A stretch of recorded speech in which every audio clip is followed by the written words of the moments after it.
Быйыл улуу ата мекендик согуштун жеңишине 80 жыл. Мындан улам Кыргызстандын бардык аймактарында, райондорунда, облустарында белгиленип жатат бул дата. Биз азыр Алмалуу айылындабыз. Бул жакта дагы өзүңүздөр көргөндөй бул дата белгиленип, иш-чара жүрүп жатат.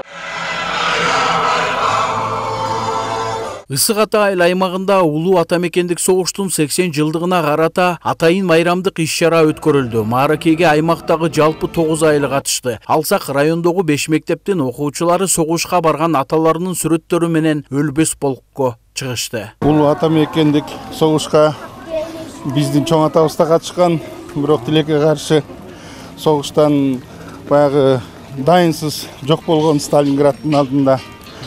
Анан биз мына балдары, ошол чоң атабыздын урпактары бүгүн мынтип ошол улуу ата мекендик согуштун 80 жылдыгына арналган иш-чарага катышып, атабызды эскерип коелу деп ушул жерде жүрөбүз. Кадырбек Чикеев ата мекендик согуштун ардагери, эрдиги, кайраттыгы, тайманбастыгы үчүн алган төш медалдардын жана Кызыл Жылдыз орденинин ээси. Буржу Чикеевдин уулу. Ал бир туугандары менен биргеликте 9 май майрамын жеткиликтүү деңгээлде кылып, жыл сайын эле өткөрүп турушат. Буржу ардагердин бардык 10 баласы бар. Аксакалдын балдары, небере чөбөрөлөрүнүн жалпы саны 180 адамды түзөт. Ал эми быйыл бардыгы топтолушуп, улуу жеңиш күнүн жылдагыдай эле белгилешти. Бирок быйыл жалпы тууган урук менен Алмалуу айыл апанын тургундарынын баары чогулушуп Куран окутуп эскеришти.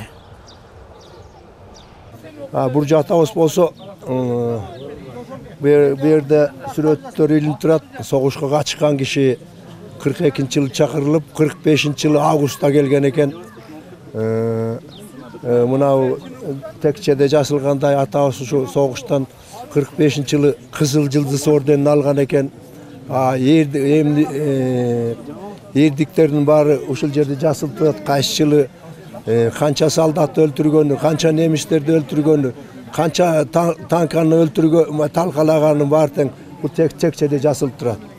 Анан медаль за отвагу деген 2 согуштан 2 награда деп алып келген экен. Ал за отвагу деген деле орденге тете медаль.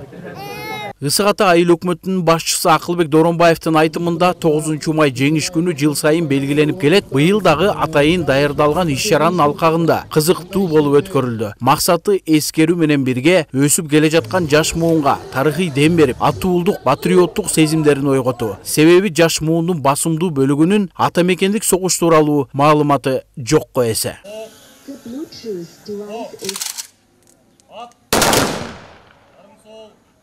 Бүгүн мындай эстеликти атайын даярдап 80 жылдыкка даярдаганбыз. Кудай буюрса ошондо балдардын максаты балдардын баягы патриоттук тартипке алып келели деген ойдобуз.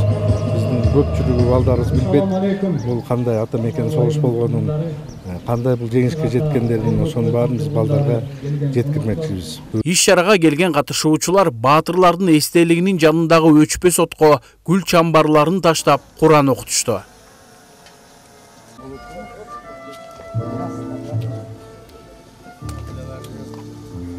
Тынчтыкбек Акишев, Данияр Телебалдиев, УТРК Чүй, Ысык Ата району.